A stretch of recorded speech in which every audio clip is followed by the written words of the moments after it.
नमस्ते दोस्तों, आप सभी का एमएससी 203 के रामानुजन बैच में स्वागत है। आज के इस क्लास में हम लोग एमएससी 203 के यूनिट नंबर 5 को सीखना स्टार्ट करेंगे और यूनिट का नाम है मैट्रिक्स अलजेब्रा। तो मोटे तौर पे हमें इस यूनिट के अंदर दो कंसेप्ट सीखने हैं। एक तो डिटर्मिनेंट, इसको आप छोड़ दीजिएगा, ठीक है। दूसरा हमें जो सीखना है वो है मैट्रिक्स, ठीक है। अब आपकी बुक में पहले तो डिटरमिनेंट दिया हुआ है, उसके बाद मैट्रिक्स दिया हुआ है। हम पहले मैट्रिक्स सीखेंगे, उसके बाद हम डिटरमिनेंट सीखेंगे। ऐसे क्यों, थोड़ा सा समझ लेते हैं। अभी इस क्लास को देखने वाले जो स्टूडेंट्स हैं उसमें 3 कैटेगरी के हैं, जिन्होंने 10th क्लास तक मैथ पढ़ा हुआ है, जिन्होंने 12th क्लास तक पढ़ा हुआ है, जिन्होंने ग्रेजुएशन तक पढ़ा हुआ है। जो इस कैटेगरी के स्टूडेंट हैं वो पहले इस यूनिट को एक बार इस पर मोटा मोटा नज़र मारे तो आपको एक पता चलेगा। ज़्यादातर कंसेप्ट आपको पहले से ही आते हैं, तो उनको छोड़ दें। जो नए कंसेप्ट है उनको आप सीख लें। अगर कोई भी नया कंसेप्ट नहीं है तो आप चैप्टर नंबर 6 पे मूव करें।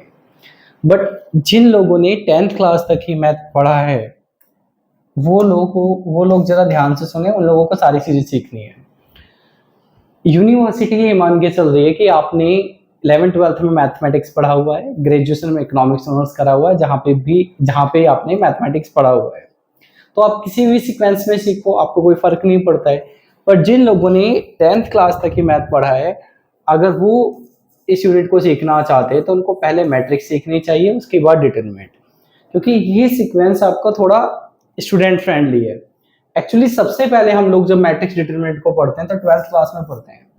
तो आप जब एनसीईआरटी देखोगे तो एनसीईआरटी की बुक में भी पहले मैट्रिक्स पढ़ाया जाता है, उसके बाद ही डिटरमिनेंट को पढ़ाया जाता है। तो हम ये वाला सीक्वेंस ही फॉलो करेंगे जिन्होंने 10th क्लास तक मैथ पढ़ा है उनके लिए, ठीक है। तो चलो स्टार्ट करते हैं। हम लोग पहले एक चीज़ और क्लियर कर लेते हैं। जैसे हमारे जो नोट्स हैं, हम पहले मैट्रिक्स पढ़ेंगे, लेकिन मैट्रिक्स में उसमें बिल्कुल ये सीक्वेंस नहीं होगा जो यूनिवर्सिटी का है। हम इस सीक्वेंस को थोड़ा आगे पीछे करेंगे जिससे सीक्वेंस थोड़ा और स्टूडेंट फ्रेंडली हो पाए, ठीक है। तो हमारे ये यूनिट 5 के नोट्स हैं और जिसमें हम मोटे तौर पे बेसिकली दो कंसेप्ट को कवर करने वाले हैं। एक आपका मैट्रिक्स हो गया, डिटरमिनेंट। उसके बाद हम लोग प्रीवियस ईयर के क्वेश्चंस करेंगे 2016 से लेके अभी तक। अब आप में से कुछ स्टूडेंट्स कहेंगे सर सिलेबस तो जुलाई 2023 में चेंज हो गया था, तो आप इतने पुराने क्वेश्चंस क्यों कर रहे हो। देखिए, सिलेबस चेंज होने का मतलब ही नहीं है, सिलेबस में सब कुछ बदल गया है। कुछ टॉपिक आपके कट गए हैं, कुछ टॉपिक आपके जुड़ गए हैं, कुछ टॉपिक आपके सेम है। तो ये एमएससी 203 पहले एमएससी 103 हुआ करता था, और इसमें आपको जो मैट्रिक्स अलजेब्रा वाला यूनिट है वो जैसे पहले था बिल्कुल वैसे ही अब है। हाँ, यूनिट का सीरियल नंबर चेंज हो गया है। तो क्योंकि इसमें कोई चीज नहीं हुआ है तो इसमें जितने भी पुराने क्वेश्चन है हमें सारे कवर करने हैं। इसके अलावा इग्नू ने ये जो यूनिट बनाया है, ये यूनिट 3 किताबों से बनाया है।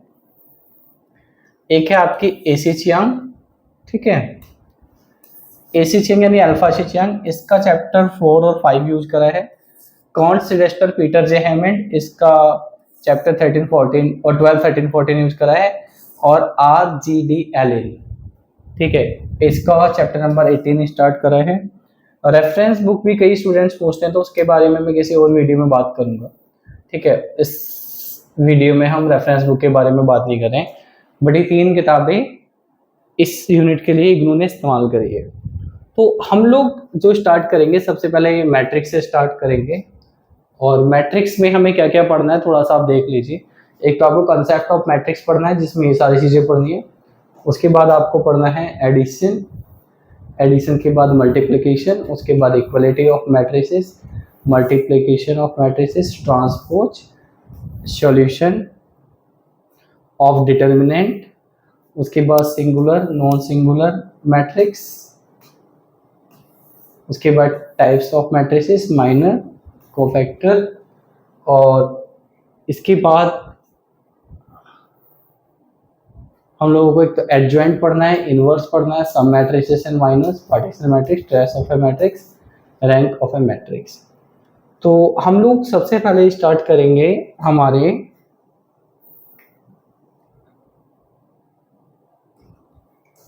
कॉन्सेप्ट ऑफ मैट्रिक्स से। तो चलिए करते हैं स्टार्ट।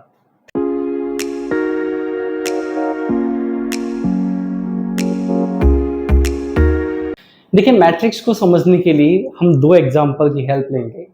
पहला एग्जांपल ये है, मैंने यहाँ पे एक किसी स्टूडेंट की मार्कशीट ली हुई है, ठीक है। तो इस मार्कशीट को अगर आप ध्यान से देखोगे तो ध्यान से देखने पे हमें ये पता चलता है कि मार्कशीट बेसिकली एक टेबल की फॉर्म में है ना। तो कोई भी आपकी जो मार्कशीट होती है, जितनी मार्कशीट आपने आज तक देखी है, वो सभी मार्कशीट बेसिकली टेबल की फॉर्म में होती है, ठीक है। हम आम तौर पे आपको ये समझना है कि अगर आप किसी भी ऐसे टेबल को देखते हो जिस टेबल में इंफॉर्मेशन नंबर के फॉर्म में है, वो टेबल एक मैट्रिक्स होती है। वो टेबल क्या होती है? वो टेबल होती है आपकी एक मैट्रिक्स। तो अगर आपके पास कोई भी ऐसी टेबल है जो नंबर की फॉर्म में है, यानी जिसमें कुछ इंफॉर्मेशन नंबर की फॉर्म में है, तो हम ऐसे टेबल को मैट्रिक्स कहते हैं। अभी के लिए आप इतना समझ लो, बाकी धीरे धीरे हम लोग चेंज करेंगे कंसेप्ट में। क्वेश्चन ही क्रिएट होता है कि इंफॉर्मेशन को टेबल की फॉर्म में लिखने की जरूरत ही क्या है। तो आप जितनी भी इंफॉर्मेशन को पढ़ते हो अलग अलग सब्जेक्ट्स में या फिर न्यूज़पेपर में, नोबल में, तो आप देखते हो सारी चीजें टेबल की फॉर्म में नहीं होती हैं। कुछ स्पेसिफिक चीजें ही नंबर्स की फॉर्म में होती हैं। अब इसके पीछे का लॉजिक क्या है? इसके पीछे का लॉजिक है, मान लीजिए कि ये जो हमारी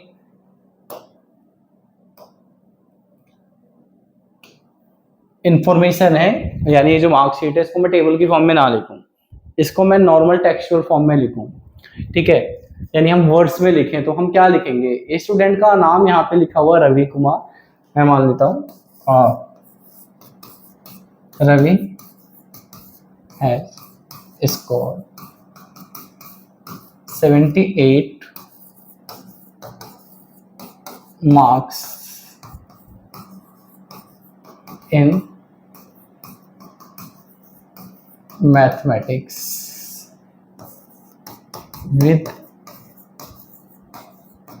grade A in first semester.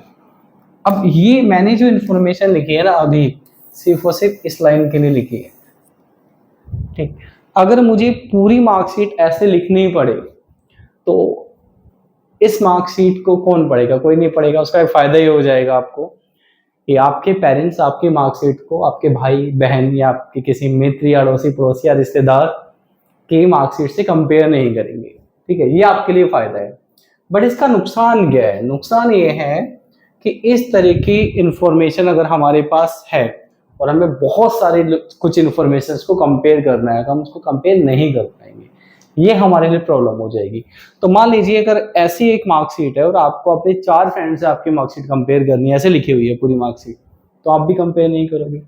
इसका हमारे एकेडमिक करियर में एक नेगेटिव इम्पैक्ट होगा। बहुत सारी प्रॉब्लम हमारे लिए कॉम्प्लिकेटिव हो जाएगी। बहुत सारी इंफॉर्मेशन को पढ़ने में, लिखने में, रिप्रेजेंट करने में, कंपेयर करने में हमारा बहुत सारा टाइम वेस्ट होगा।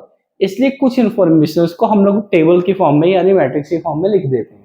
तो अभी तक आपको ये समझना है कि टेबल क्या होती है, सॉरी मैट्रिक्स क्या होती है। मैट्रिक्स बेसिकली कोई इंफॉर्मेशन है जो टेबल की फॉर्म में लिखी गई है, और वो जो इंफॉर्मेशन है वो बेसिकली न्यूमेरिकल इंफॉर्मेशन। देन चलो अब हम आगे चलते हैं।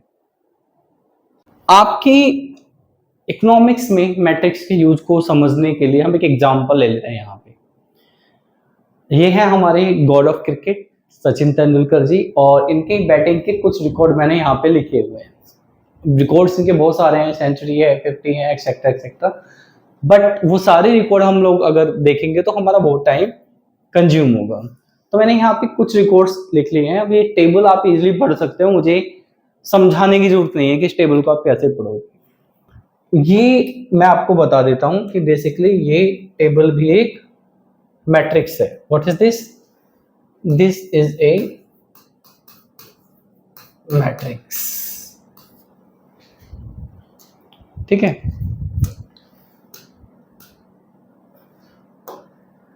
अब मैट्रिक्स में एक बहुत अच्छी चीज ये है कि कोई भी नई चीज ऐसी नहीं है जो आपको पहले से पता नहीं हो।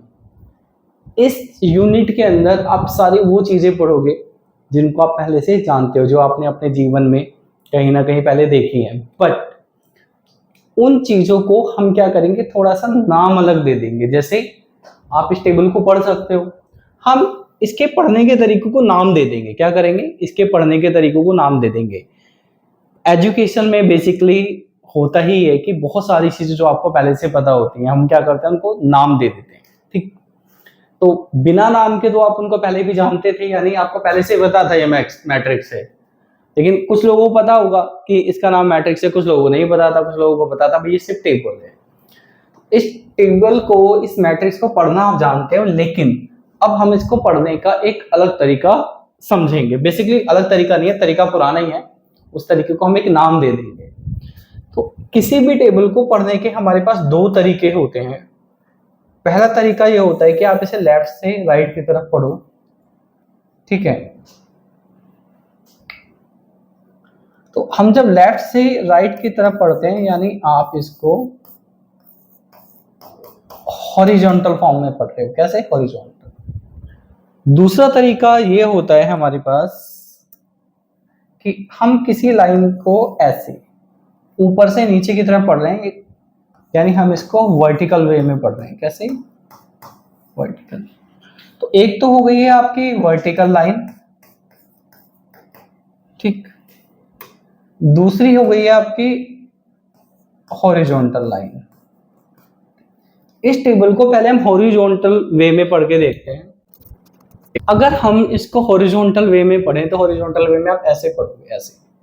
हॉरिजॉन्टल वे में क्या होगा, ये आपकी हो गई है फर्स्ट लाइन, फर्स्ट लाइन। ये आपकी हो गई है सेकंड लाइन, ये आपकी हो गई है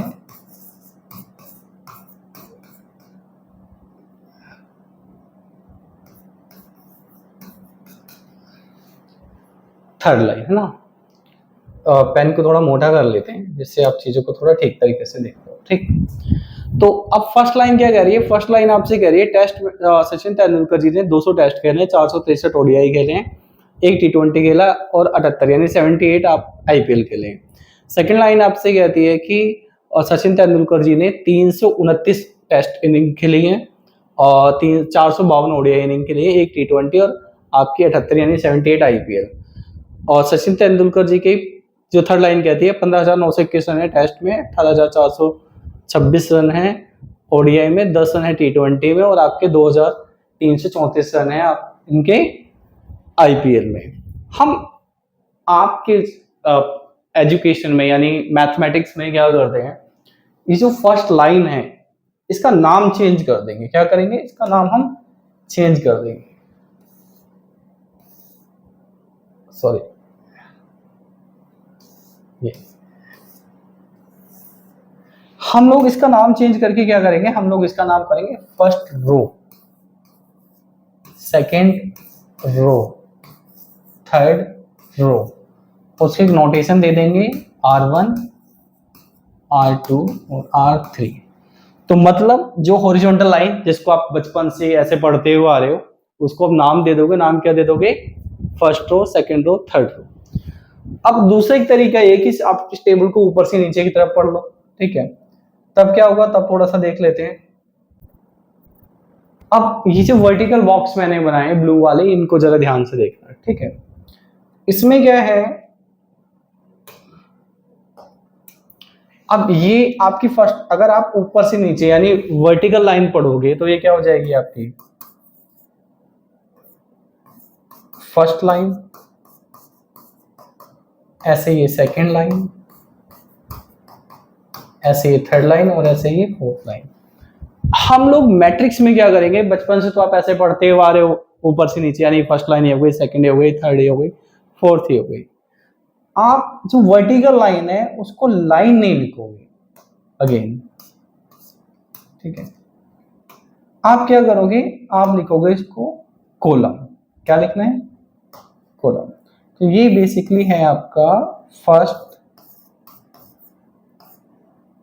कॉलम। अब शायद ब्लू ब्लू कलर आपको दिख नहीं रहा है तो हम यहाँ पे दूसरा कलर यूज कर लेते हैं, ठीक है।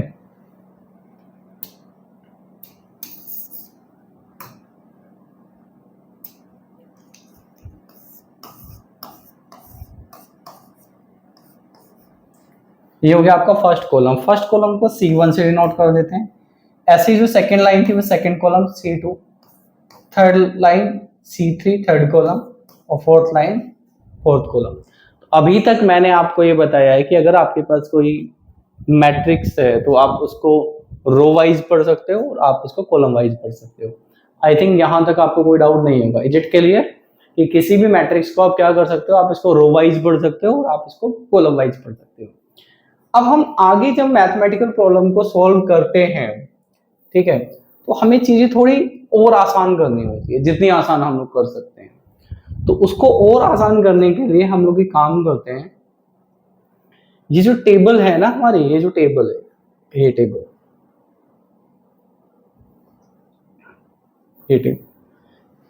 इसमें इस टेबल को ही हम लोग हटा देते हैं। टेबल की जगह हम लोग यूज करेंगे एक ब्रैकेट। वो ब्रैकेट आप ये यूज कर सकते हो, ठीक है। कुछ बुक्स में आपको ये वाला ब्रैकेट भी देखने के लिए मिल जाता है। तो ये जो इंफॉर्मेशन थी आपके पास, आप क्या करो, इस फॉर्म में लिख दो।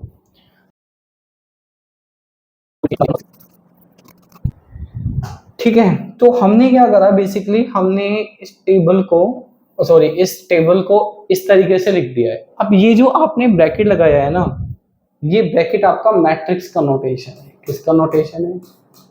मैट्रिक्स का नोटेशन, ठीक है। तो मैथ में क्या करते हैं, उस टेबल को हटा के ऐसे ब्रैकेट लिख लेते हैं, उससे हमारा टाइम बचता है और चीजें भी थोड़ी आगे आसान हो जाती है। और उसके बाद हम किसी भी एक मैट्रिक्स को नाम दे देते हैं। जैसे मैं इस मैट्रिक्स को नाम दे देता हूँ फॉर एग्जांपल ए। क्या नाम देता हूँ? ए, ठीक। अब हमें इस मैट्रिक्स के बारे में जो जो चीजें पता होनी चाहिए उसको थोड़ा सा देख लेते हैं। पहली चीज तो हमें ये पता होनी चाहिए कि इस मैट्रिक्स के अंदर कितने रो हैं। तो ये फर्स्ट रो है, ये सेकंड रो है, ये आपका थर्ड रो है। उसके बाद हमें ये पता होना चाहिए कि इस मैट्रिक्स के अंदर कितने कॉलम है, ठीक। तो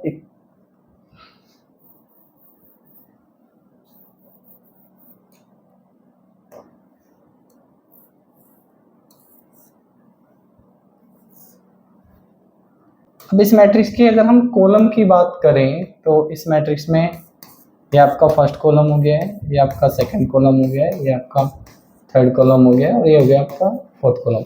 मैंने आपको बात पहले बताई थी, मैट्रिक्स में कुछ नया नहीं पढ़ना है, जो चीजें आपको पता है उसको नाम देना है। अब एक नया नाम और आ जाता है, वो किसको देखना है? वो नाम हमें देना है ये जो आपके नंबर ऑफ रो है,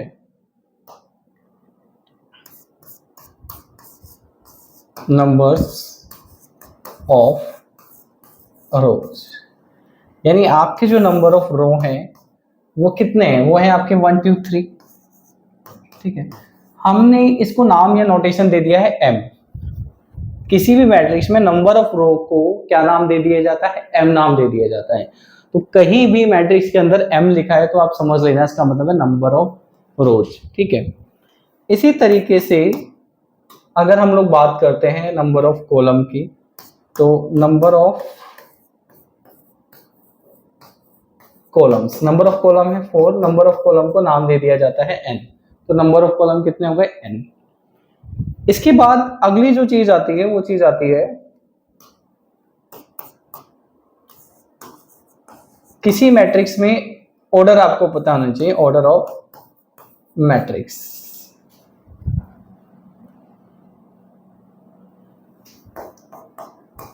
ऑर्डर ऑफ मैट्रिक्स, ठीक है। ऑर्डर ऑफ मैट्रिक्स को लिखने का तरीका होता है नंबर ऑफ रो, और ये आपको जो साइन है, साइन को हम लोग पढ़ते हैं बाय। ये आपको मल्टीप्लाई जैसा लग रहा है, इसको मल्टीप्लाई नहीं पढ़ना है, एक्स भी नहीं पढ़ना है, it is m by n, ठीक है। m की वैल्यू है आपकी 3 और n की वैल्यू आपकी 4। नंबर ऑफ ऑर्डर से आपको क्या पता चलता है? नंबर ऑफ ऑर्डर से हमें ये पता चलता है हमारे पास बेसिकली जो टेबल है, इस टेबल को हटा के हमने एक ब्रैकेट यानी मैट्रिक्स की फॉर्म में लिख दिया है। उस मैट्रिक्स के अंदर हॉरिजॉन्टल लाइन कितनी है और उस मैट्रिक्स के अंदर वर्टिकल लाइन कितनी है। देखो मान लीजिए मैं आपको ये टेबल दे देता हूं और मैं टेबल्स दिखा के आपसे पूछता हूं मुझे बताओ इसमें कितने रो है कितने कॉलम है, तो आपको थोड़ा बहुत समय लगेगा।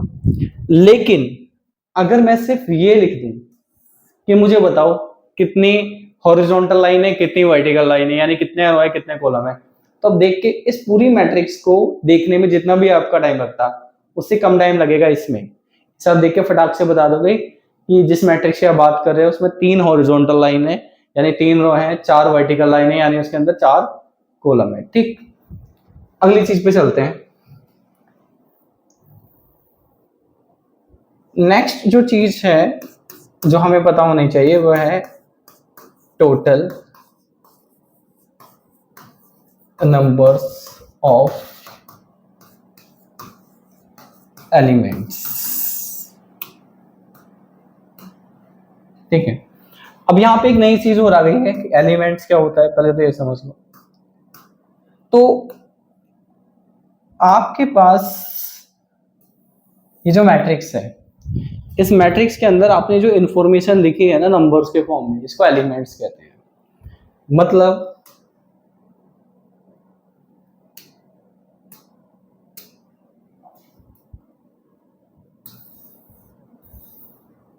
ये 200 एक इंफॉर्मेशन है, ठीक है, ये क्या है, ये आपका एक एलिमेंट हो गया। इसी तरीके से ये भी आपका एक एलिमेंट है, इसी तरीके से ये भी आपका एलिमेंट है, इसी तरीके से ये भी आपका एलिमेंट है। तो ये सारे आपके एलिमेंट्स हैं, सारे क्या आपके एलिमेंट्स। तो नंबर ऑफ एलिमेंट्स अगर मैं आपसे पूछता हूं तो आप काउंट करके बता सकते हो 1 2 3 4 5 6 7 8 9 10 11 12। दूसरा तरीका है कि काउंट करने की जरूरत नहीं है, ऊपर हम जो अपना थोड़ा सा काम कर चुके हैं ये ऑर्डर का, इनकी मल्टीप्लाई कर दो तो क्या हो गया, तो आ गया आपके पास टोटल नंबर ऑफ एलिमेंट्स। तो मैट्रिक्स के बारे में सबसे पहली चीज आपको पता होनी चाहिए थी नंबर ऑफ रो क्या होते हैं, नंबर ऑफ कॉलम क्या होते हैं, यानी हॉरिजॉन्टल लाइन को हम क्या नाम देते हैं, वर्टिकल लाइन को हम क्या नाम देते हैं। फिर जो आपके पास नंबर ऑफ रो और कॉलम है उनको लिखने का हमारे पास शॉर्ट तरीका क्या होता है, या रीड करने का, समझाने का हम ऑर्डर के फॉर्म में लिख देते हैं। और नंबर ऑफ एलिमेंट्स क्या होते हैं। एक और भी चीज है हमारे पास, जो नंबर ऑफ एलिमेंट्स होते हैं ना, हम लोग नंबर ऑफ एलिमेंट्स को मैट्रिक्स के यहाँ कॉर्नर पे लिखते हैं। ठीक, आप लिखोगे 3/4, किसी भी मैट्रिक्स के कोने पे ऐसे ब्रैकेट के अंदर अगर कुछ लिखा हुआ है तो आप उसे समझ जाना कि यहाँ पे इस मैट्रिक्स के अंदर 3 हॉरिजॉन्टल लाइन है यानी इसके अंदर 3 रो है, 4 आपकी वर्टिकल लाइन है यानी इसके अंदर 4 कॉलम है। आई थिंक यहां तक आपको बात समझ में आ रही होगी। तो मैट्रिक्स के बारे में मोटी मोटी जो चीजें पहले से आपको पता थी हमने उनको नाम दे दिया है। अब आगे की चीजें हम एक क्वेश्चन के हेल्प से समझेंगे। तो ये क्वेश्चन एक बार आप रीड कर लो।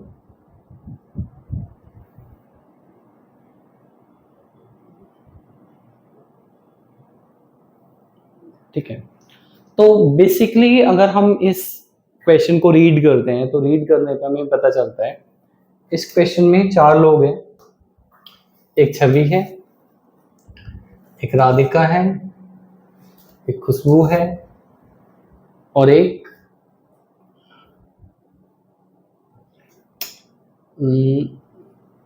विनीता है ना। और ये चारों लोग क्या कर रहे हैं, कुछ फ्रूट्स को कंज्यूम कर रहे हैं। एक एप्पल है, सॉरी मैंगो है, एप्पल है, ऑरेंज है। और फिर इस क्वेश्चन में आपको इन फ्रूट्स के प्राइसेस दिए हुए हैं। ठीक है, ये इनके प्राइस। क्वेश्चन के अंदर 6 चीजें आपसे पूछी हैं।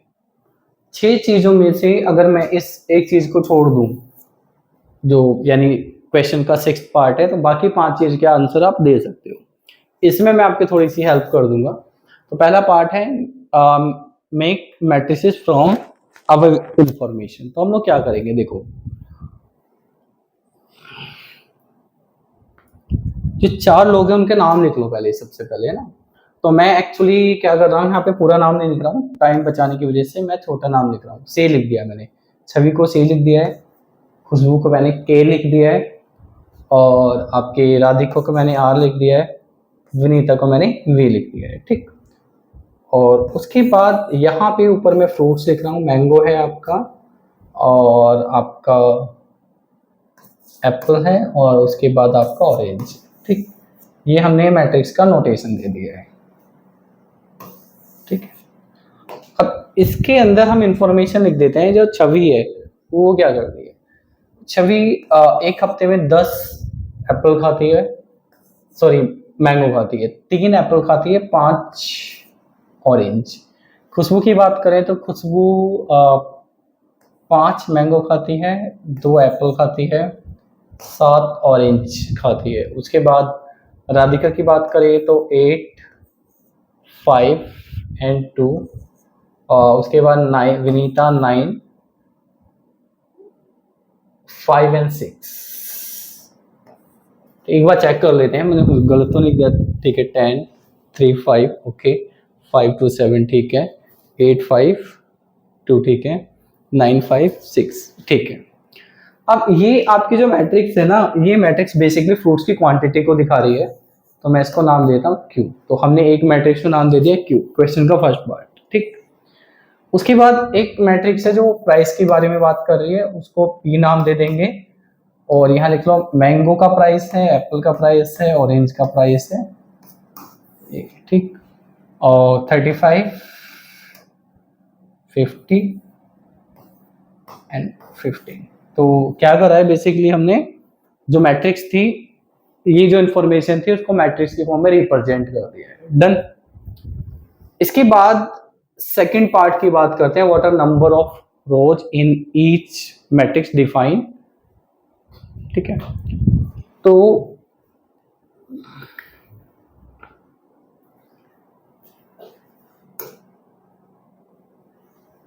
हाँ, what are numbers of row in each matrix define each row. तो सबसे पहले तो हर मैट्रिक्स के रो कितने हैं ये आपको बताना है। तो सेकंड पार्ट ये हो गया आपका, ठीक है। तो आप यहाँ लिख लेना number of rows in matrix Q.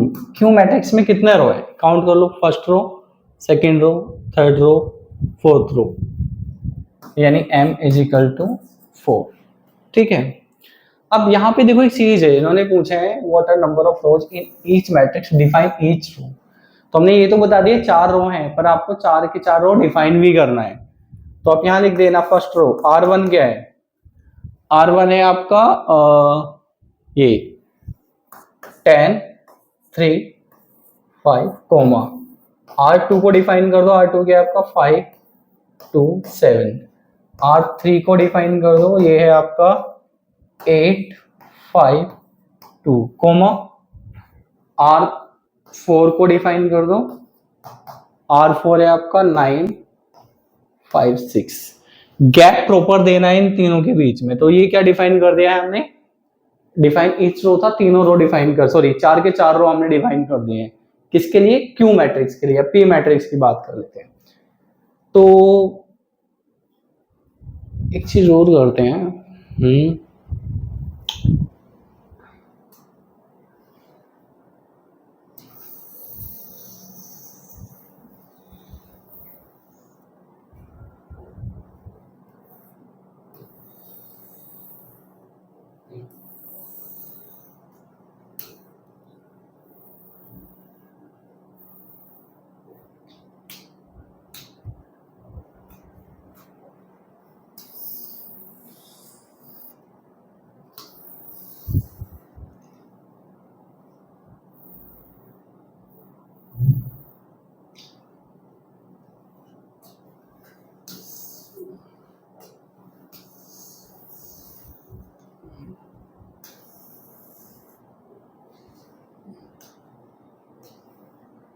ये इन्फॉर्मेशन यहाँ लिख लिया, तो थोड़ा हमारे पास स्पेस हो गया, ठीक।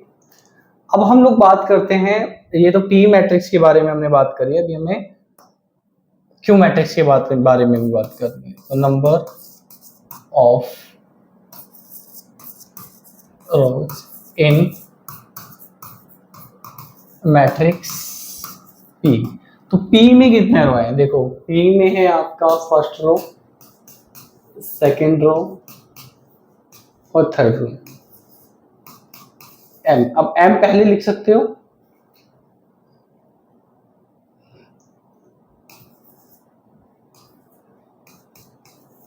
हर रो को आप डिफाइन करना है यहाँ पे भी। तो R1 को डिफाइन करो, R1 क्या है इसमें 35 है फर्स्ट रो।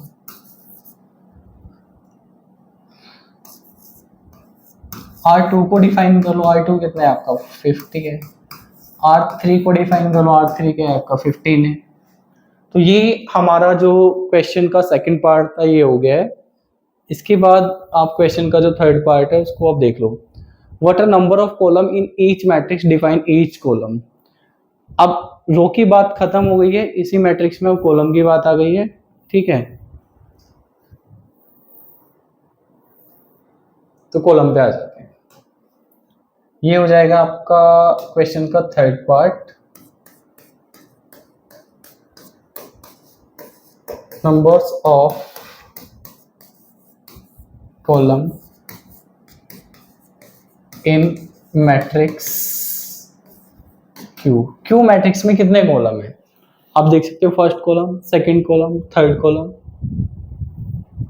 अरे इसमें कुछ इंफॉर्मेशन मिस हो गई है भाई यहाँ से, नहीं ठीक है, ठीक है।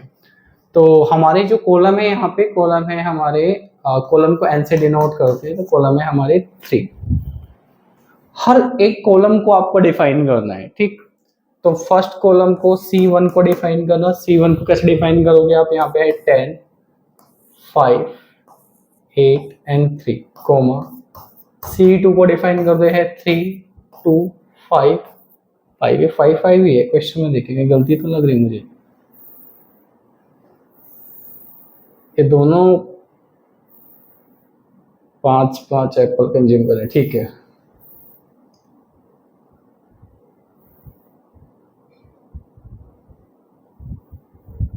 ओके, इसके बाद हम लोग डिफाइन कर लेते हैं C3। C3 हो गया आपका 5, 7, 2 एंड 6। ये हमने Q मैट्रिक्स के बारे में करा है। अब हम P मैट्रिक्स के बारे में बात करते हैं थोड़ी सी। तो कलर चेंज कर लेते हैं जिससे आपके लिए थोड़ा विजिबल हो जाए। डिफरेंस करना, number of column in matrix P। तो P मैट्रिक्स को आप देखोगे इसमें सिंगल एक ही कॉलम है, कितने कॉलम है, एक।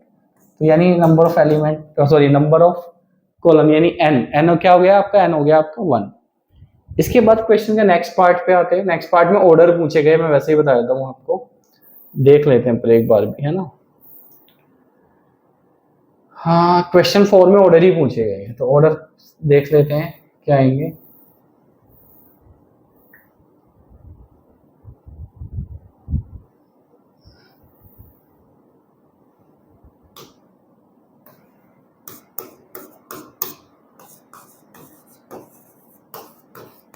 Order of matrix Q. Order को कैसे लिखते हैं, m बाई n। m का मतलब नंबर ऑफ रो। तो नंबर ऑफ रो हमने ऊपर लिख लिए हैं, देखो इस मैट्रिक्स में 4 है, नंबर ऑफ कॉलम आपके 3 है, ठीक। उसके बाद ऑर्डर ऑफ मैट्रिक्स P यानी m by n, number of रोज में 3 है, नंबर ऑफ कॉलम 1 है। मैंने बताया था मैट्रिक्स के कोने पे लिख लेते हैं ऑर्डर, तो आप आपके रजिस्टर में नोटबुक में मैट्रिक्स के कोने में लिख लेना। इसमें तो 3 1 और इसमें 4 एंड 3। डन। नेक्स्ट क्वेश्चन पे चलते हैं, क्वेश्चन का 5th पार्ट। उसमें हमसे पूछे number of elements, numbers of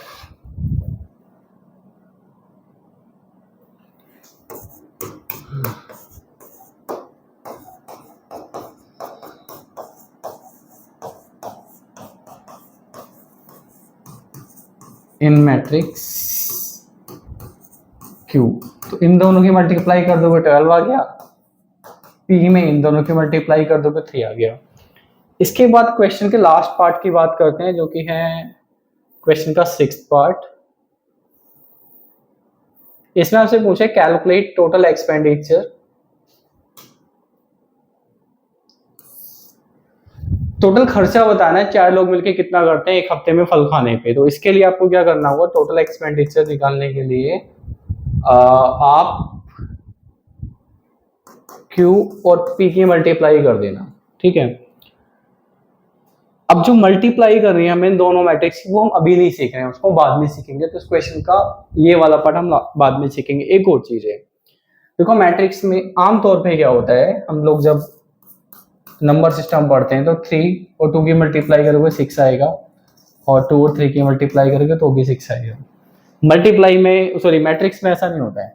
matrix में क्यू और यहाँ पे आगे मैं आपको बताऊंगा, क्यू और पी की मल्टीप्लाई तो हो जाएगी, इट इज पॉसिबल, बट अगर मैं पी और क्यू की मल्टीप्लाई करूंगा ना, तो वो मल्टीप्लाई हो ही नहीं पाएगी। क्या? वो मल्टीप्लाई ही नहीं हो पाएगी।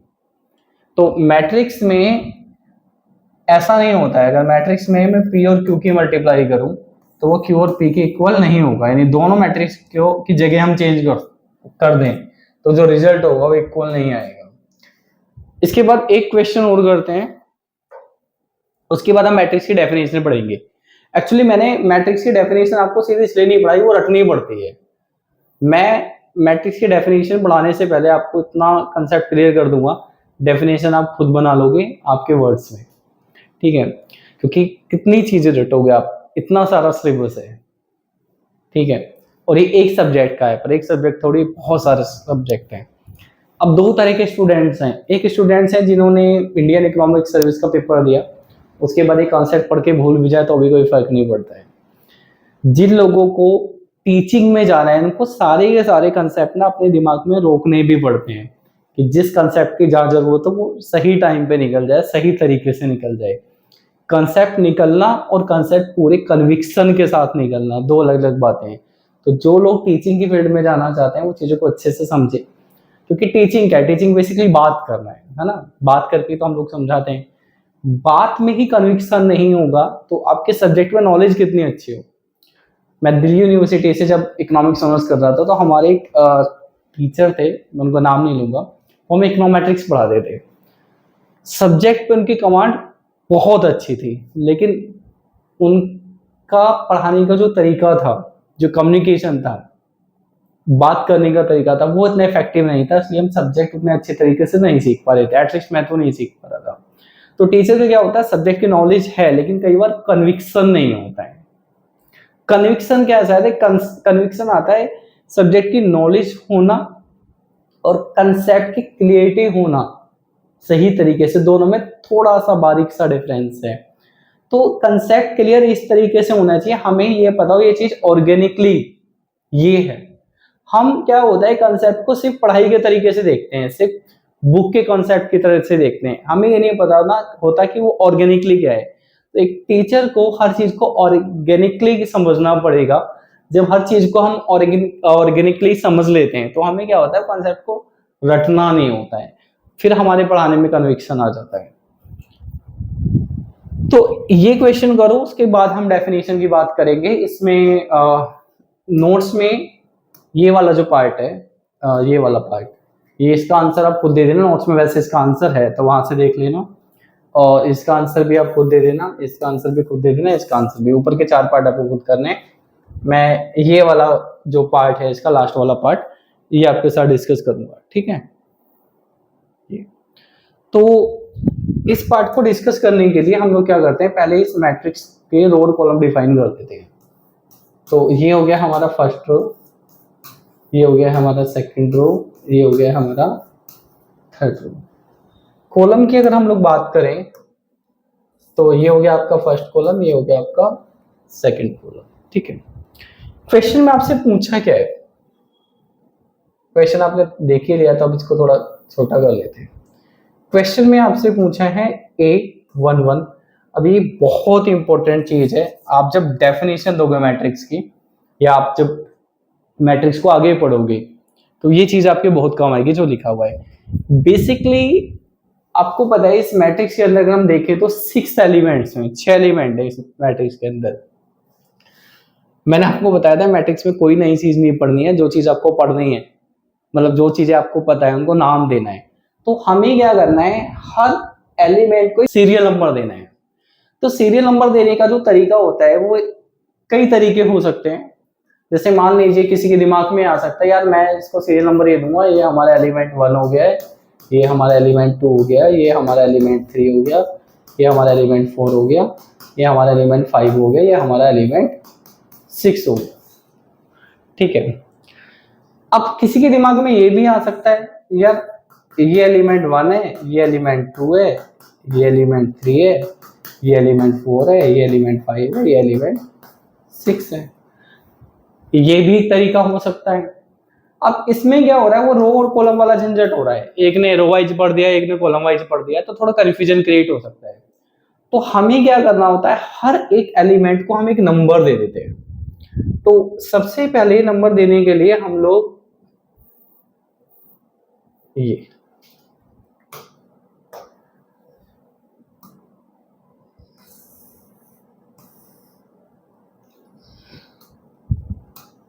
ये आपको जो नंबर है, ये आपका जो एलिमेंट है, इसको आप क्या नाम दोगे, इस एलिमेंट को क्या नाम दोगे। तो इस एलिमेंट को नाम देने के लिए हम लोग क्या करेंगे,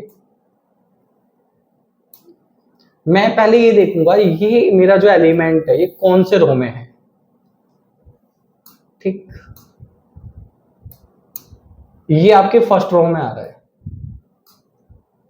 इसके बाद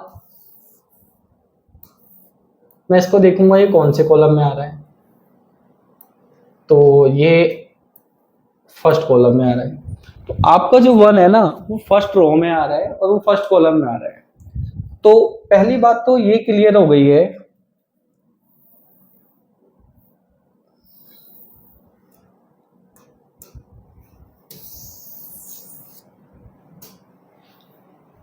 इसको भी फिलहाल अभी हटा देते हैं।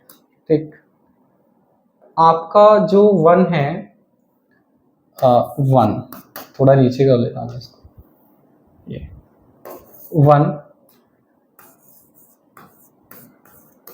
belongs to R1 and C1। आपका जो पहला एलिमेंट है ये कहां पे आ रहा है, फर्स्ट रो फर्स्ट कॉलम में आ रहा है। तो 1 belongs to first row and first column. Question ये क्रिएट हो रहा है, ये जो इतनी बड़ी लाइन है, देखो मैथमेटिक्स बेसिकली एक लैंग्वेज है। अगर आप किसी भी यूनिवर्सिटी का जब आप अपना MME यानी मैथमेटिकल मेथड्स ऑफ इकोनॉमिक्स, ठीक है, होता क्या है कि ग्रेजुएशन के लेवल पे 2 सब्जेक्ट होते हैं, मैथमेटिक्स और स्टैटिस्टिक्स। मास्टर्स के लेवल पे हम मैथमेटिक्स स्टैटिक्स दोनों को मिला के एक सब्जेक्ट बना देते हैं, क्वांटिटेटिव मेथड्स। ठीक है, तो इसमें जो मैथ वाला पोर्शन है उसका नाम क्या है, मैथमेटिकल मेथड्स ऑफ इकोनॉमिक्स या मैथमेटिकल मेथड्स फॉर इकोनॉमिक्स यानी MME। ठीक, और एक हो गया आपका स्टैटिक्स। तो हम अगर MME की बात करते हैं तो यूनिवर्सिटी के सिलेबस में जब आप MME को देखोगे और इस सब्जेक्ट को पढ़ाने का ऑब्जेक्टिव देखोगे तो उस ऑब्जेक्टिव में लिखा होता है कि आपका जो मैथमेटिक्स है वो एज ए लैंग्वेज सिखाना चाहती है यूनिवर्सिटी। आपको यूनिवर्सिटी आपको क्या करना चाहती है, मैथमेटिक्स को एज ए लैंग्वेज सिखाना चाहती है। अब मैथमेटिक्स कैसी लैंग्वेज है, मैथमेटिक्स ऐसी लैंग्वेज है कि जो एक बहुत बड़ी लंबी चौड़ी लाइन को एक छोटा सा सिंबल देके खत्म कर देती है। ठीक है, तो ये जो बहुत लंबी चौड़ी सी लाइन है, वैसे बहुत लंबी चौड़ी लाइन नहीं है, लेकिन अगर बहुत सारी लाइन हो जाए तो लंबी चौड़ी हो जाएगी। तो belongs to R1 and C1, मेरे को इसको बहुत छोटा सा करके लिखना है, बहुत छोटा सा। ठीक है, तो बहुत छोटा सा करके कैसे लिखूंगा मैं एलिमेंट्स की जगह यूज कर दूंगा, जैसे लिखा है ना 1 belongs to R1 and C1, 1 के एलिमेंट, मैं एलिमेंट को नाम दूंगा A। मतलब मैं नहीं दे रहा हूं, जिन लोगों ने दिया है उन्होंने A नाम दे दिया है। ठीक है, उन्होंने A नाम दे दिया है। अब उन्होंने क्या करा, जो R1 और C1 लिखा है ना उसको यहां लिख दिया। कैसे, R1 और C1। अब उनके दिमाग में आया वो कुछ ज्यादा ही आलसी था, इसको और छोटा कर दो। ठीक है, तो उन्होंने क्या करा, बस ये लिख दिया 1 और 1। अब इसमें एक चीज हमें याद करनी पड़ती है, रटनी पड़ती है। जो पहले वाला नंबर है वो हमेशा रो के लिए है, पहला वाला नंबर किसके लिए, रो के लिए, और उसको I से डिनोट करते हैं। अब आप में से कुछ लोग कहोगे सर आपने तो कहा था रो को M से डिनोट करते हैं। मैंने ये नहीं कहा था रो को M से डिनोट करते हैं, मैंने कहा था नंबर ऑफ रो को M से डिनोट करते हैं। किसको, नंबर ऑफ रो को। तो M का मतलब रो नहीं है, M का मतलब है टोटल नंबर ऑफ रो यानी 3। ठीक है, तो यहाँ पे एलिमेंट्स को क्या नाम दे रहे हैं, ए नाम दे दिया, फर्स्ट रो की जगह 1 यूज कर दिया और फर्स्ट कॉलम की जगह 1 यूज कर दिया है। तो जो पहले वाली चीज है वो रो के लिए है, जो दूसरी वाली चीज है कॉलम के लिए है, और हम कॉलम के लिए जे यूज कर लेते हैं। आई जे मैं बाद में बताऊंगा, फिलहाल इसको छोड़ देते, कंफ्यूज होते, इसको आप भूल जाओ थोड़ी देर के लिए, अंडो कर दो अपने दिमाग को, ठीक है। हम लोग यहीं पे आ जाते हैं। तो इतनी बड़ी लाइन को क्या करा, छोटा सा करके लिख दिया। तो अगर मुझे फर्स्ट एलिमेंट लिखना है तो मैं फर्स्ट एलिमेंट को ऐसे लिखूंगा A11, या 1 का मतलब पहले वाले 1 का मतलब क्या है, रो, और बाद वाले 1 का मतलब क्या है, कॉलम। ये बात आपको याद रखनी है, इतना याद रख लेना बस, इसका मतलब क्या है रो और उसका मतलब क्या है कॉलम। अब मुझे क्या करना है, मुझे दूसरे वाले एलिमेंट को भी नाम देना है। तो दूसरा वाला हमारा जो एलिमेंट है वो एलिमेंट क्या है, हमारा दूसरा एलिमेंट है 5। 5 बिलोंग्स टू, 5 किससे बिलोंग कर रहा है, तू इधर आ जा भाई, ठीक है, और तू भी इधर आ जा, तू थोड़ा छोटा भी हो जाए, ठीक है। तो आपका जो 5-1 है, और तुम थोड़े ऊपर आ जाओ यहाँ ऐसे, चलो। 5 किससे बिलोंग कर रहा है, अगेन 5 बिलोंग कर रहा है आपका R1 से, किससे, R1 से, लेकिन अब C1 से बिलोंग नहीं कर रहा है, अब ये बिलोंग कर रहा है C2 से, किससे, C2 से। तो क्या करोगे, पहला वाला हम जो नंबर होता है, पहला वाला नंबर ये रो के लिए आता है, तो रो क्या है आपका 1, यहाँ 1 आ जाएगा। दूसरा वाला नंबर किसके लिए आता है, कॉलम के लिए, तो कॉलम कितना है 2 है, तो अगर 2, यानी हमारे ये जो एलिमेंट है, इस एलिमेंट को नाम देंगे वो A12। क्या नाम दोगे, A12। Is it clear, I think आपको बात समझ में आ रही होगी। चलो आगे चलते हैं, इधर आ जाते हैं, यहाँ पे मेरे पास स्पेस थोड़ा ज्यादा रहेगा। तो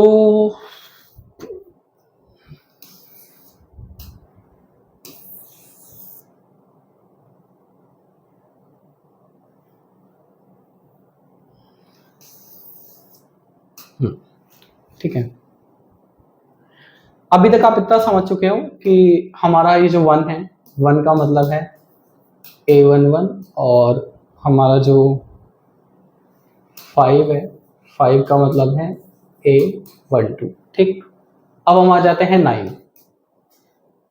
तो अगर आप 9 को देखोगे, 9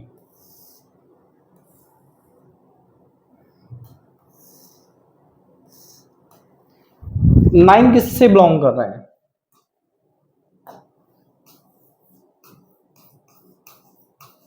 नाइन बिलोंग्स टू, पहले रो लिखना है, तो R2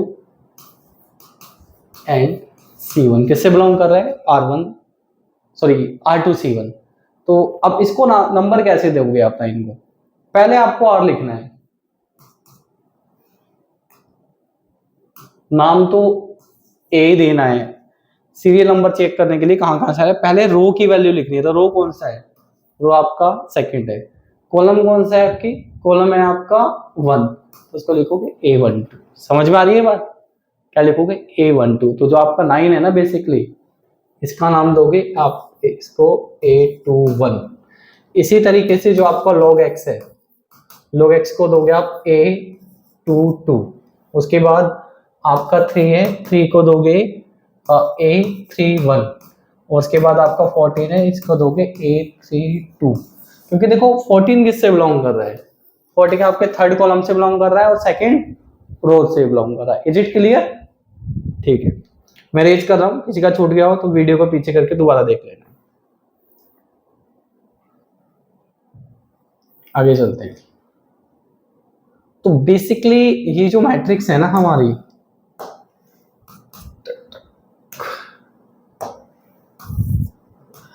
इसमें ये एलिमेंट है आपका A11, ये एलिमेंट है आपका A12, 9 है आपका A21, ये है आपका A22, और ये है आपका 3, ये है आपका 32।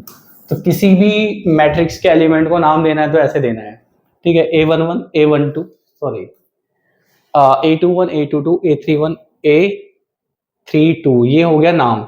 यानी आपको करना है क्या, अगर मैं आपसे पूछूं इसका नाम दे दो तो पहले देख लो कहाँ है ये, log x is equal to, ठीक है नाम तो ए ही देना है, रो देख लो उसका कौन सा आ रहा है, रो आ रहा है इसका 2, यहाँ 2 लिख दो, फिर कॉलम देख लो उसका क्या जा रहा है, कॉलम आ रहा है इसका 2, तो बस A22। मैं आपसे पूछ रहा हूँ ये बताओ 3 इसका नाम क्या है, यानी इस एलिमेंट को क्या नोटेशन दोगे, तो आप देखोगे सबसे पहले कौन से रो में आ रहा है, थर्ड रो में आ रहा है, यहाँ लिख दोगे थर्ड, कौन से कॉलम में आ रहा है, फर्स्ट कॉलम में आ रहा है, बस इतनी सी बात है। तो ये सारे एलिमेंट्स हमारे डिफाइन हो गए, ये हो गया आपका 1, ये हो गया आपका 5, ये हो गया हमारा 9, ये हो गया हमारा log x, ये हो गया हमारा 3, ये हो गया हमारा 14।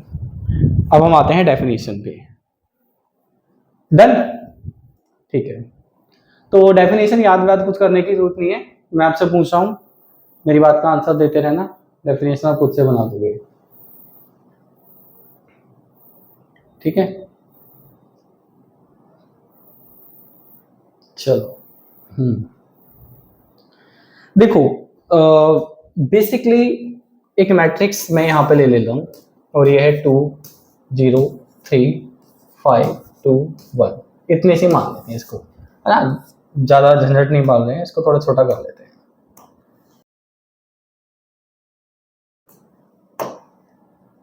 मैं आपसे पूछ रहा हूं कि इस बात, ये जो चीज लिखी हुई है यही मैट्रिक्स है, इसको नाम देते हैं एक, ठीक।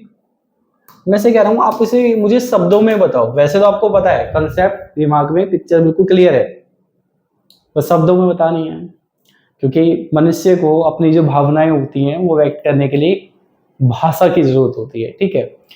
अच्छा एक चीज और है, कई स्टूडेंट्स कहते हैं सर हिंदी में पढ़ाओ, देखो मैं आपको एक बात बता रहा हूँ, कई बार बताता हूँ, भारत में इकोनॉमिक्स की पढ़ाई, कॉमर्स की पढ़ाई और साइंस की पढ़ाई हिंदी मीडियम में नहीं करनी है, ठीक है। मैं भी हिंदी बोलता हूँ, ठीक है। हमारे जीवन, आम जीवन की भाषा, बोलचाल की भाषा अलग होती है, काम की भाषा अलग होती है। तो अगर आप कॉमर्स की फील्ड में काम करना चाहते हो, इकोनॉमिक्स की फील्ड में काम करना चाहते हो, साइंस की फील्ड में काम करना चाहते हो, इंग्लिश में ही काम होगा, अच्छी किताबें भी इंग्लिश में ही आती हैं। तो उसमें क्या होता है, जो इंग्लिश मीडियम वाले बच्चे होते हैं वो हिंदी मीडियम वाले बच्चे को बीट कर देते हैं बहुत सारी जगह। तो अच्छी किताबें पढ़ना चाहते हो, ठीक है, एजुकेशन लेना चाहते हो, तो हायर एजुकेशन आपकी इकोनॉमिक्स में, इंग्लिश मीडियम में ही होनी चाहिए। इकोनॉमिक्स एक ऐसा सब्जेक्ट है जो आपको ह्यूमैनिटीज बीए में पढ़ाया जाता है, बीकॉम यानी कॉमर्स में पढ़ाया जाता है, बीबीए में पढ़ाया जाता है, बीबीई में पढ़ाया जाता है, बीएमएस में भी पढ़ाया जाता है, बीटेक में भी पढ़ाया जाता है। इकोनॉमिक्स एक सिंगल ऐसा सब्जेक्ट है जो दुनिया के सबसे ज्यादा कोर्सेज में पढ़ाया जाता है, ऐसा कोई सब्जेक्ट नहीं है जो इससे ज्यादा कोर्सेज में पढ़ाया जाता है। आप खुद से देख लो कोई भी सब्जेक्ट उठा के, इकोनॉमिक्स ही सबसे ज्यादा कोर्स में पढ़ाया जाता है। कॉमर्स के जितने भी कोर्स हैं, कोई भी कॉमर्स का कोर्स ऐसा नहीं है, चाहे वो चार्टर्ड अकाउंटेंट हो, सीए हो, सीएस हो, ठीक है। अब चाहे सीएस का नाम चेंज हो गया है, और या आपका एक्चुअल साइंस हो, कोई ऐसा सब्जेक्ट नहीं है, सॉरी कोई ऐसा कोर्स नहीं है दुनिया का कॉमर्स का जिसमें इकोनॉमिक्स नहीं पढ़ाई जाती है। तो इंग्लिश मीडियम में ही पढ़ लेना भाई, ठीक है। अब हम लोग बात करते हैं, मैंने इसको नाम दे दिया है ए, ठीक।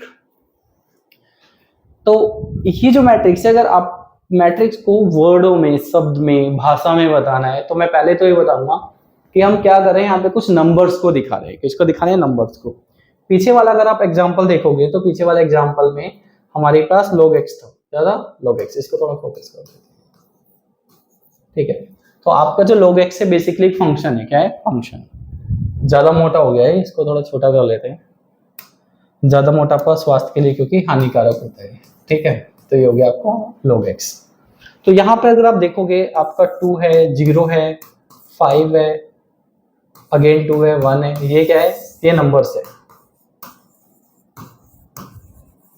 ठीक है। log x एक फंक्शन है, फंक्शन क्या होता है आगे वाले चैप्टर्स में पढ़ेंगे, अगर किसी को पढ़ना हो फंक्शन क्या होता है तो डिस्क्रिप्शन में लिंक मिल जाएगा। अगर आप ये वीडियो YouTube पे देख रहे हो तो डिस्क्रिप्शन में लिंक मिल जाएगा, फंक्शन की छोटी छोटी 3 वीडियो है, ठीक है। अगर आप ये हमारे एंड्रॉयड ऐप eco.com पे देख रहे हो तो हमारा एक फंक्शन पे, रिलेशन फंक्शन पे अलग से एक चैप्टर है, वहां पे आपको मिल जाएगा, ठीक है। तो ये हो गया आपका फंक्शन, ये नंबर हो गया, फंक्शन हो गया। ये नंबर और फंक्शन दोनों मैट्रिक्स के एलिमेंट्स हैं, तो उन्हें क्या एलिमेंट्स। तो पहली चीज तो है कि मैट्रिक्स में हम नंबर ऑफ फंक्शन को दिखाते हैं। किसको दिखाते हैं? नंबर ऑफ फंक्शन को, नंबर ऑफ फंक्शन को। और दूसरी चीज ये है कि हम मैट्रिक्स के अंदर क्या रखते हैं, मैट्रिक्स के अंदर में हमें कुछ एलिमेंट्स रखने होते हैं। क्या रखने होते हैं? एलिमेंट्स। तो पहली बात तो आपको समझना है मैट्रिक्स क्या है। मैट्रिक्स एक ऐसी चीज है जिसमें हमें कुछ एलिमेंट्स रखने हैं, और जो एलिमेंट्स आप रख रहे हो वो एलिमेंट्स आपका कोई नंबर हो सकता है, वो आपका कोई फंक्शन हो सकता है। ठीक है, एक बात आपको ध्यान रखनी है, हम इकोनॉमिक्स में जो फंक्शन या फिर जो नंबर्स लेंगे वो रियल नंबर होंगे। क्या होंगे? Real number. रियल नंबर होंगे, रियल फंक्शन होंगे। देखिए बेसिकली नंबर आपका रियल हो सकता है, नंबर आपका इमेजिनरी हो सकता है। जिन्होंने स्कूल में मैथमेटिक्स पढ़ा होगा आफ्टर 10th उनको पता होगा। और रियल और इमेजिनरी नंबर को अगर हम ऐड कर देते हैं तो हमारा एक कॉम्प्लेक्स नंबर बन जाता है। बट हम लोग हमारे सिलेबस में यहाँ पे जितने भी फंक्शंस और नंबर्स पढ़ेंगे वो हम सब रियल फंक्शन, रियल नंबर पढ़ेंगे। तो हमें क्या करना है, हमारे पास कुछ एलिमेंट्स हैं, वो एलिमेंट्स में नंबर भी आ सकता है, फंक्शन भी आ सकता है, रियल नंबर रियल फंक्शन होगा। और हमने क्या करा है, उसको यहाँ पे पुट कर दिया है, आप कह सकते हो उठा के रख दिया है। रखने का तरीका क्या है? क्या मैं ऐसे रख सकता हूँ इसको 2 0 log x और 5 and 2, क्या मैं ऐसे रख सकता हूँ? या मैं इसको ऐसे रख सकता हूँ 2 0 log x अगेन 2 5 और 1। ठीक, कैसे हो गया सर्कल की फॉर्म में? क्या मैं लिख सकता हूँ? लिख सकते हैं, बट वो मैट्रिक्स नहीं होगा। क्या? वो मैट्रिक्स नहीं होगा, वो कुछ भी होगा, वो मैट्रिक्स नहीं होगा। तो ऐसे आपका मन कर रहा है तो ऐसे भी लिख लो, लेकिन वो मैट्रिक्स नहीं होगा। हमें जो एलिमेंट्स हैं वो रो और कॉलम के फॉर्म में लिखने हैं। यानी तो आप या तो आप उसकी हॉरिजॉन्टल लाइन बना लो या वर्टिकल लाइन बना लो, आपकी मर्जी है। तो आपको एक बात ध्यान रखना है, हमारे पास जो भी एलिमेंट्स हैं या तो वो हम रो की फॉर्म में लिखेंगे या फिर क्या लिखेंगे? कॉलम की फॉर्म में, रो एंड कॉलम। तो आपके पास कुछ एलिमेंट्स हैं, उन एलिमेंट्स को रो और कॉलम के फॉर्म में लिख दो, वो आपकी मर्जी है। 6 एलिमेंट्स थे, 6 एलिमेंट्स मैंने ऐसे लिखे हैं। मैं 6 एलिमेंट्स को अपनी जरूरत के अकॉर्डिंग ऐसे भी लिख सकता था, 5 2 log x और 1, ये अलग बात है। लेकिन मैं इसको लिखूंगा रो और कॉलम की फॉर्म में। तो जब आप अपने एलिमेंट्स को रो और कॉलम की फॉर्म में लिख दो तो क्या करो, उसको एक ब्रैकेट में डाल दो। ये वाला ब्रैकेट, ये वाला ब्रैकेट या फिर ये वाला ब्रैकेट, ये आपकी मर्जी है। ठीक, और फिर उठा के इसको एक नाम दे दो, तो क्या हो गया? मैट्रिक्स हो गया। तो अगर मैं आपसे पूछता हूँ, कोई भी आपसे पूछता है मैट्रिक्स क्या है, तो आप कहोगे अगर हम कुछ एलिमेंट्स को रो और कॉलम की फॉर्म में लिख के और इस ब्रैकेट में पुट कर दें तो ये हमारे पास एक पर्टिकुलर तरह का प्रेजेंटेशन आ गया है। ये जो प्रेजेंटेशन है ये मैट्रिक्स है। आपकी जो मार्कशीट होती है वो क्या है? वो आपके मार्क्स का प्रेजेंटेशन है। उसको प्रेजेंट करने का तरीका क्या है? मैं ऐसे लिख दूं, एक तो पैराग्राफ लिख दूं पूरा कि रवि के मैथमेटिक्स में 78 नंबर आए, इकोनॉमिक्स में इतने, केमिस्ट्री में इतने, मैंने सारा लिख दिया। क्या टेबल की फॉर्म में बना दो। तो टेबल की फॉर्म में क्या होता है? वो लिखना प्रेजेंटेशन है। अगर आपने 11th क्लास में स्टैटिक्स पढ़ी है, 11th में जो सीबीएसई बोर्ड है उसमें स्टैटिक्स 11th क्लास में, अलग अलग बोर्ड्स में अलग अलग क्लास में हो सकते हैं, मुझे नहीं पता। ठीक है, तो स्टैटिक्स में हम देखते हैं ना, हमारे पास डाटा को रिप्रेजेंट करने का तरीका होता है। तो ये भी हमारे पास क्या, एलिमेंट्स को रिप्रेजेंट करने का तरीका है। तरीका क्या है? रो कॉलम के फॉर्म में लिखो, इस ब्रैकेट में पुट करो, ये जो आपके पास प्रेजेंटेशन आ गया है क्या है? मैट्रिक्स है।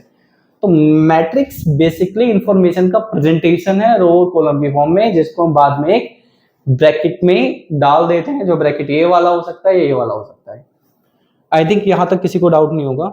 अब बात करते हैं कि डेफिनेशन मैंने समझा दी है, लिखोगे तो कैसे लिखोगे। डेफिनेशन ऑफ मैट्रिक्स, ये आ गया। ठीक, तो वैसे आप अपने वर्ड्स में से बना सकते हैं। If we arrange elements, elements कैसे होंगे? रियल नंबर या फंक्शन। ठीक है, और कॉल्ड एंट्री, और कॉल्ड एंट्री। हमारे पास जो रियल नंबर और फंक्शन है उनको हम क्या करते हैं? उनको हम लोग एंट्री भी बोल देते हैं। तो आप एंट्री बोल दो या एलिमेंट बोल दो, बात एक ही है। ठीक है, in the form of row and column, row और कॉलम की फॉर्म में लिखना है और पुट कर देना है किसको? दीज एलिमेंट्स, किस, इन एलिमेंट्स को किस में? या तो इस वाले ब्रैकेट में या फिर इस वाले ब्रैकेट में। अब आपके पास एक प्रेजेंटेशन आ गया है।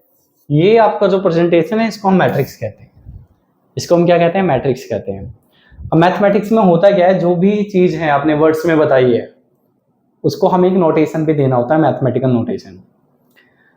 अलग अलग तरीके मैथमेटिकल नोटेशन होते हैं। यहाँ पे जो हमने डेफिनेशन दी है उस डेफिनेशन को जस्टिफाई करने के लिए, जैसे हमने लिखा है ना, generally A matrix is denoted by, यानी हमें इसका नोटेशन भी देना है। तो इसको आप कैसे डिनोट कर सकते हो? आपके पास इनफाइनाइट तरीके की मैट्रिक्स हो सकती है, ठीक। एक ऐसी मैट्रिक्स हो सकती है जिसमें एक एलिमेंट है, 2 एलिमेंट है, 3 एलिमेंट है, 4 एलिमेंट है, 5 एलिमेंट है, 6 एलिमेंट है, 10 एलिमेंट है, ठीक। और आपके पास ऐसी मैट्रिक्स हो सकती है इसमें एक रो है, 2 कॉलम है, एक रो है, 4 कॉलम है, 3 रो है, 2 कॉलम है।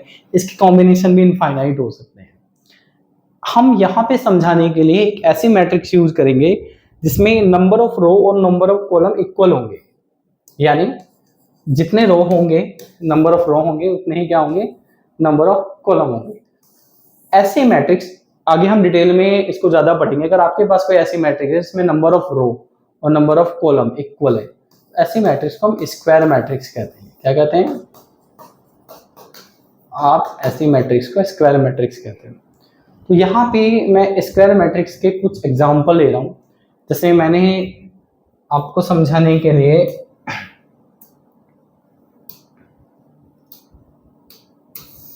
एक एग्जांपल ले लिया है, ठीक है।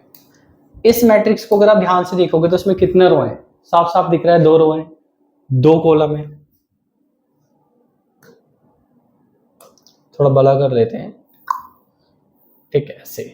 चलिए, तो ये आपका फर्स्ट रो है, ये आपका सेकेंड रो है, ये आपका फर्स्ट कॉलम है, ये आपका सेकेंड कॉलम है ना। First row, first column, second row, second column, ये हो गया। अब इसमें आपके जो एलिमेंट है वो सीरियल वाइज क्या हो गए? A11, A12, A21, A22। तो अगर आप यहाँ देखोगे A11 का मतलब फर्स्ट रो फर्स्ट कॉलम से बिलोंग कर रहा है, A12 का मतलब फर्स्ट रो सेकंड कॉलम से बिलोंग कर रहा है, सेकंड रो फर्स्ट कॉलम से बिलोंग कर रहा है।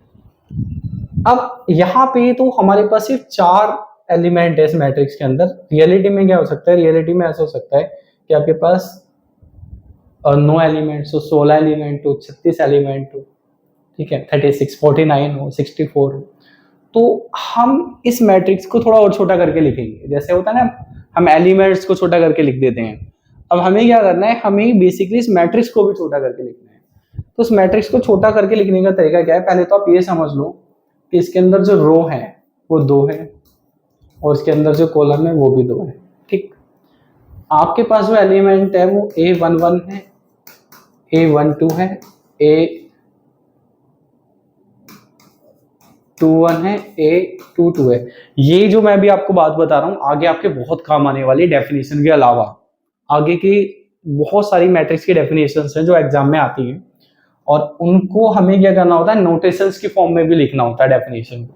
तो अगर यहाँ पे आपने नोटेशन क्लियर कर लिया है ना, तो आगे जब हम फॉर्म्स ऑफ या टाइप्स ऑफ मैट्रिसेस पढ़ेंगे तो वो आपको बहुत अच्छे से समझ में आ जाएगी। अच्छा, मैंने एक चीज अभी बोली है, टाइप्स ऑफ मैट्रिसेस। यहाँ पे मैंने मैट्रिक्स लिखा है, बोला है मैंने मैट्रिसेस। तो कई बार स्टूडेंट्स ये भी पूछ लेते हैं, सर मैट्रिक्स और मैट्रिसेस का डिफरेंस क्या होता है? देखो, एक मैट्रिक्स है, एक है, जैसे ये तो मैट्रिक्स। एक से ज्यादा है यानी मैट्रिक्स हो गया सिंगुलर, एक से ज्यादा है तो वो क्या हो गया? मैट्रिसेस। क्लियर?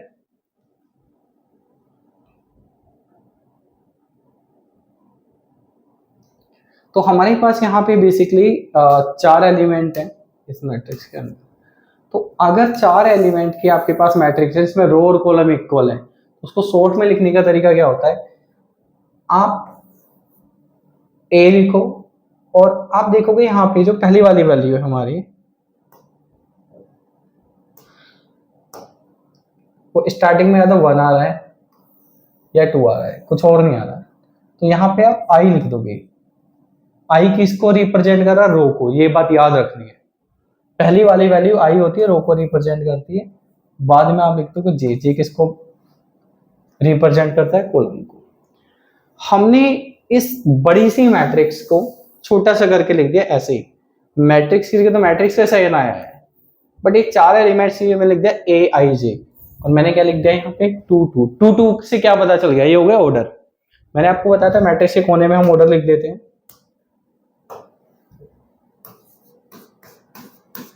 ये ठीक है।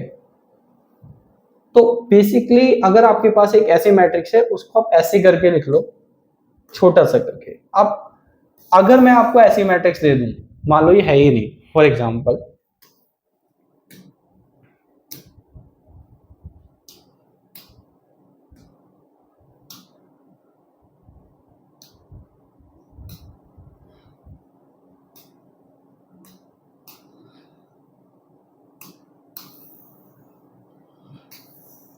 लो, ऐसा कुछ नहीं है आपके पास, ये एक मैट्रिक्स दे दी है और मैंने कहा है कि इसको बड़ा करके लिख दो, इस मैट्रिक्स को बड़ा करो, छोटा दे रखा है बड़ा करो। तो आप बड़ा कैसे करोगे?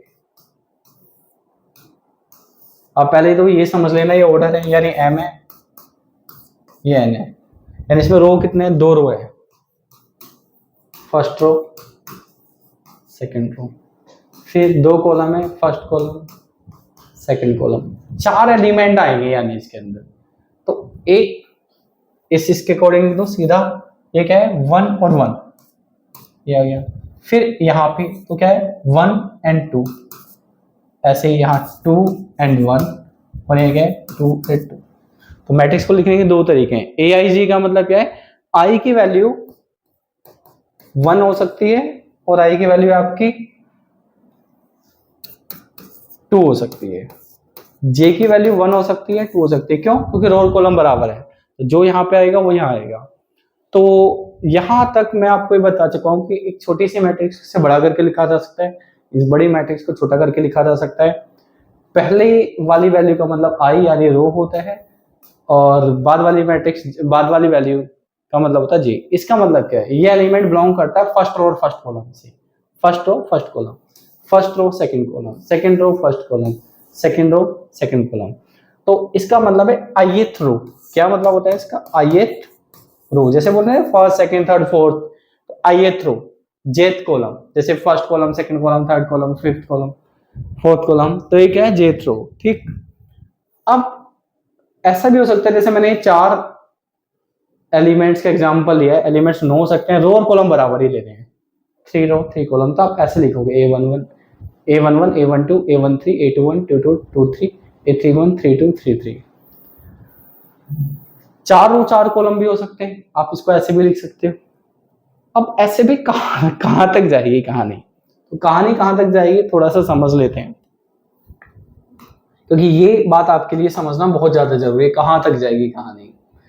मैथमेटिक्स में क्या होता है, हम जैसे 1 से स्टार्ट करते हैं 2 3 4, तो कहां तक जाएंगे नंबर हमें पता नहीं है, कहां तक जाएंगे नंबर। तो लास्ट वाले नंबर को क्या मान लेते हैं, पॉजिटिव नंबर्स को लास्ट वाले को पता ही नहीं है लास्ट नंबर क्या है, तो एक नोटेशन दे देते हैं। क्या दे देते हैं? नोटेशन। यानी हमें पता ही नहीं है लास्ट वाला नंबर क्या होगा, तो नोटेशन दे दिया क्या, इन्फिनिटी। माइनस के नंबर की बात कर रहे हैं तो हमें पता ही नहीं है आखिरी में जाके क्या नंबर आएगा, तो क्या नाम दे दिया, माइनस इन्फिनिटी। तो मैट्रिक्स ऐसे बढ़ती जाए बढ़ती जाए बढ़ती जाए, तो हमें भी नहीं पता क्या होगा, हम उसको भी एक नाम देंगे। ठीक है, बट हमें ये समझना है पहले कि हमारे पास जो रो है वो क्या हो सकता है, 2 हो सकता है। जैसे इस वाले एग्जांपल में हमने लिया है 2 रो हो सकते हैं, इसमें 3 है, इसमें 4 है। ठीक है, अगर मैं और कम लूं, जैसे मान लीजिए मैं मैट्रिक्स बना दूं ये 3, इसमें रो कितने हैं, इसमें 1 रो है, इसमें कॉलम कितना है, इसमें कॉलम 1 है। इसके ऑर्डर क्या है, इसके ऑर्डर है 1 बाय 1। नाम देते हैं फॉर एग्जांपल मैट्रिक्स बी। तो इस मैट्रिक्स के अंदर एक एलिमेंट है, एक ही रो है, एक ही कॉलम है, ऑर्डर है 1 बाय 1। ठीक, तो ऐसा भी हो सकता है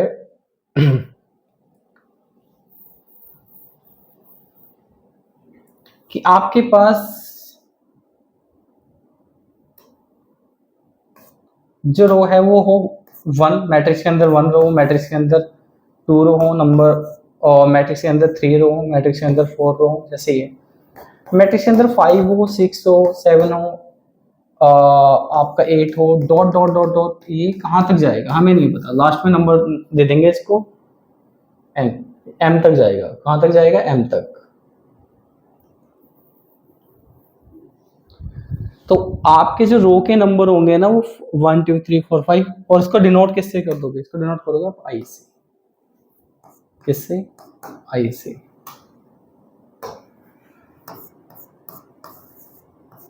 आई से, ठीक है। मिनिमम आपका रो 1 हो सकता है, मैक्सिमम आपका रो हो सकता है m। फिर कहानी वही आ गई, मैथ में हर चीज को छोटा करके लिखना जरूरी है। तो ये इतनी बड़ी लाइन को छोटा करके कैसे लिखोगे? इतनी बड़ी लाइन को छोटा करके ऐसे लिखोगे, पहले तो आई लिखोगे, आई मतलब नंबर ऑफ रोथ, यानी first row, second row, third row, जो भी है, ठीक है। रो की वैल्यू कम से कम एक होगी, यानी एक के बराबर हो सकती है और एक से बड़ी हो सकती है, मतलब इक्वल टू 1 और मोर देन 1। सबसे बड़ी क्या हो सकती है? सबसे बड़ी हो सकती है m। तो i की वैल्यू आपकी क्या होगी? या तो m से छोटी होगी या m के बराबर होगी, इससे बड़ी नहीं हो सकती, ठीक। तो i इज इक्वल टू और more than 1, i is equal to less than m, ये हो गया। अब हम कॉलम के बारे में बात कर लेते हैं थोड़ी सी, ठीक है। तो अगर मैं कॉलम के बारे में बात करूं, कॉलम को हम जे से डिनोट करेंगे। किससे? जे से।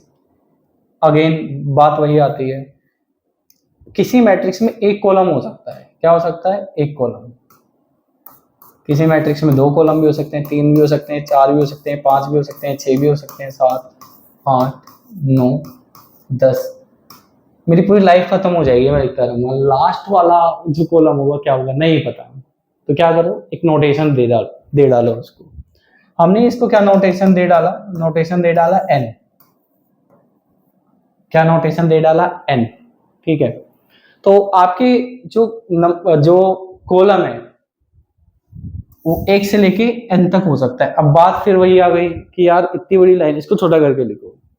छोटा करके कैसे लिखना है कि कॉलम की वैल्यू या तो 1 के बराबर होगी, 1 से बड़ी होगी, n के बराबर होगी, n से छोटी होगी, n से बड़ी नहीं हो सकती है। डन।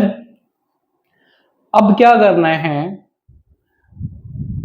हमारा जो रो है वो मैक्सिमम उसकी वैल्यू m हो सकती है और आपकी कॉलम की मैक्सिमम वैल्यू n हो सकती है। तो मैट्रिक्स की वैल्यू क्या होगी? आपकी बड़ी से बड़ी मैट्रिक्स बनाओगी। तो पहले तो बड़ी सी बड़ी मैट्रिक्स को छोटा करके लिख लेते हैं। तो मैं यहीं लिख देता हूँ यार, ये आपके लिए ज्यादा सुटेबल रहेगा। थोड़ा ये बड़ी सी बड़ी मैट्रिक्स को, जो दुनिया की सबसे बड़ी मैट्रिक्स है, उसको छोटा करके लिखेंगे ऐसे। पहले तो उसका नाम दे देंगे, नाम हो गया ए, कैपिटल लेटर में देते हैं। ये इसके एलिमेंट्स हो गए। इसमें कितने एलिमेंट्स हैं? इसमें हमें नहीं पता कितने एलिमेंट हैं, कितने भी हो सकते हैं। तो आप दे देना ए आई जे, यहां लिख देना m बाई n। इसका मतलब क्या है? ये एक ऐसी मैट्रिक्स है जिसमें हमें पता ही नहीं है कितने एलिमेंट्स हैं, इसमें कितने रो हैं, इसमें कितने कॉलम है। हो सकता हो कि इसमें एक रो हो, और हो सकता है एक से बढ़ते बढ़ते बढ़ते जाए, लास्ट में कितना हो जाएगा हमें नहीं पता, हमने उसे नोटेशन दे दिया बस। इसमें कॉलम कितने हो सकते हैं? 1 से स्टार्ट हो सकते हैं, कहां तक जाएंगे पता नहीं, नोटेशन दे दिए n। ऐसी मैट्रिक्स को आप कैसे बनाओगे, कैसे लिखोगे ऐसी मैट्रिक्स को, ठीक है। तो ऐसी मैट्रिक्स को लिखने का हमारे पास एक तरीका है।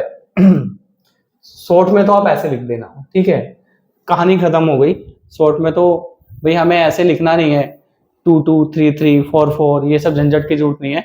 मैंने सीधा लिख दिया m बाई n, ठीक है। तो इसको अगर मुझे एक्सटेंड करके लिखना हो तो मैं एक्सटेंड करके कैसे लिखूंगा, ये थोड़ा सा देख लेते हैं। इसके लिए ये हमारे पास जो है, ओह ये तो पूरा ही स्लाइड, चलो ये हमने यहाँ थोड़ा नीचे लिख दिया है ना।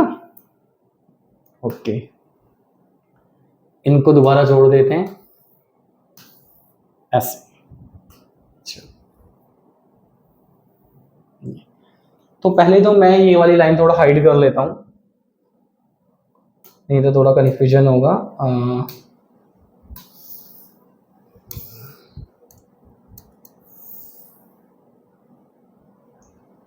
ठीक है, ये चलो अब कुछ नहीं आ रही, ठीक है।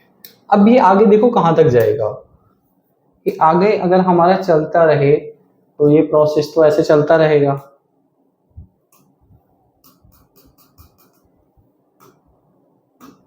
ये लास्ट में यहाँ पे स्टार्टिंग में देख लो पहले, ये रो कौन सा है, फर्स्ट रो है,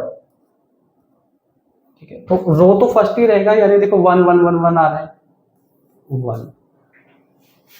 कॉलम बाद वाला क्या होता है, कॉलम बाद वाला क्या होता है, कॉलम होता है 1 2 3। तो लास्ट में आपको कॉलम क्या आएगा, एन आएगा, तो लास्ट में आप लिख दोगे ए एन। समझ में आ गई बात, ये ठीक। इसी तरह से ये चलता रहेगा, ये चलता रहेगा, चलता रहेगा। अभी कौन सा रो है हमारा, सेकंड रो है, तो ये नीचे पहले वाली वाली भी होती है, रो होती है। कॉलम लास्ट में कहां तक जाएगा, एन तक, तो ये ऐसे चलता रहेगा 3n, ये ऐसे चलता रहेगा 4n। नीचे कहां तक चलता रहेगा, तो भाई जैसे ये फर्स्ट रो आ गया, ये सेकंड रो आ गया, थर्ड रो आ गया, फोर्थ रो आ गया, फिफ्थ रो हम लिख नहीं रहे, नोट ऐसे डॉट डॉट डाल दिया, सिक्स्थ रो लिख नहीं रहे, ऐसे डॉट डॉट डाल दिया, सेवंथ एट नाइन्थ ऐसे चलता रहेगा, चलता रहेगा, चलता रहेगा। लास्ट वाला हमारा क्या होगा, अब ये वाली लाइन को मैं हटा रहा हूँ फिलहाल,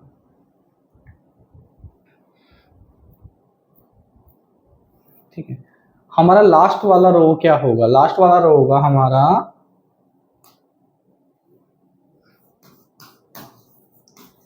एम, आपको भी पता है, ठीक है। कॉलम की अगर हम लोग बात करें तो ये मुझे बार बार इसको थोड़ा और छोटा करके मैं यहाँ नीचे लिख लूँ, या बड़ा करके यहाँ लिख लेते हैं, कोई बात नहीं, ठीक है। तो आपका जो कॉलम है वो हो गया ये, फॉर एग्जांपल फर्स्ट कॉलम, ये सेकंड कॉलम, ये थर्ड कॉलम, ये फोर्थ कॉलम, लास्ट वाला कॉलम क्या हो गया आपका, nth कॉलम, ये चल रहा है, ठीक है। तो मुझे अब ये वाला mth रो लिखना है, तो mth रो मैं कैसे लिखूंगा, mth रो मैं ऐसे लिखूंगा a m1, क्योंकि पहली वाली रो को रिप्रेजेंट करती है दूसरी वाली कॉलम को, तो फर्स्ट कॉलम है mth रो है, यहाँ क्या आएगा mth row second column, mth row third column, mth row fourth column, last में क्या आएगा mth रो और nth कॉलम, ये ऑर्डर हो गए।